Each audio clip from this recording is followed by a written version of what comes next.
బిడ్డలకు చెప్తున్నా, కొడుకులకు చెప్తున్నా, తల్లిదండ్రిని చూడాలి. తల్లిదండ్రి ఇప్పుడు ఏ ఏజ్లో మాకేం కావాలి చెప్పు? మేము హ్యాపీగా ఉండాలా లేదా? నేను డ్యాన్స్ వేస్తున్నా, ఎందుకు వేస్తున్నా? నేనేం డ్యాన్సర్నా? నేనేం సెలబ్రిటీనా? నేనేం సినిమా యాక్టర్నా? నేను పైసలు తీసుకొని డ్యాన్స్ చేస్తాను. ఖాళీ సరదాగా నా కోసం ఇంట్లో లేడీస్ అరే మా మల్లన్న వచ్చిండు అని హ్యాపీగా ఫీల్ అవుతారు.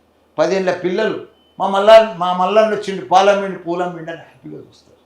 నిన్న డ్యాన్స్ ఆడినా సార్, సంగీత్ పాటలు ఎందుకు ఆడినా 10 రోజులు నేర్చుకున్నా. ముసలితనానికి కాళ్ళు లేవకున్నా లేపి వేసిన చేస్తే ఎందుకు అందరూ ఇలా హ్యాపీగా. ఇన్స్టాగ్రామ్ చూడు మొత్తం చూసాం. ఎందుకు మోగుతుంది? ఎందుకు చూస్తారు చెప్పు? ఈ ఏజ్లో కూడా అట్లా ఉన్నాడు, మనం కూడా ఉండాలి అనే మోడల్ చూపిస్తుందికే ఇదంతా చేస్తున్నాను.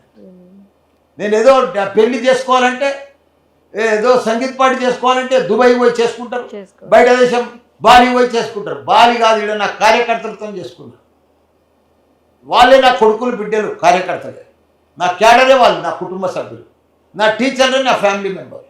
నేను నిన్న ఇద్దరినే పిలిచిన, మా టీచర్లను కొంతమందిని, మా క్యాడర్ నాకు నా లీడర్ వాళ్ళతోనే చేసుకున్నా. వాళ్ళ నడమని సంగీత్ పార్టీ. నాకు ఎవరో పెద్ద వాళ్ళు అవసరం లేదు. నాకు వాళ్ళే నాకు రోజు పనిచేస్తుంది కదా.